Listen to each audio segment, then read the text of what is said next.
Nesta terça-feira, dia 9 de junho de 2026, irá acontecer o Arraiá do Crescer no palco principal do Parque do Povo em Campina Grande.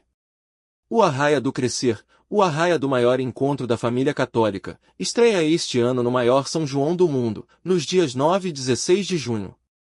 Gustavo Lucena, coordenador do Crescer, diz que é uma grande oportunidade de levar a música católica e a vivência da fé a ainda mais pessoas.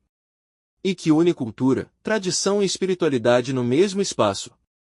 Nesta terça-feira, as atrações são Ítalo Poeta e Ana Clara Rocha, Padre Nilson e Irmã Kelly Patrícia, do Instituto ESID.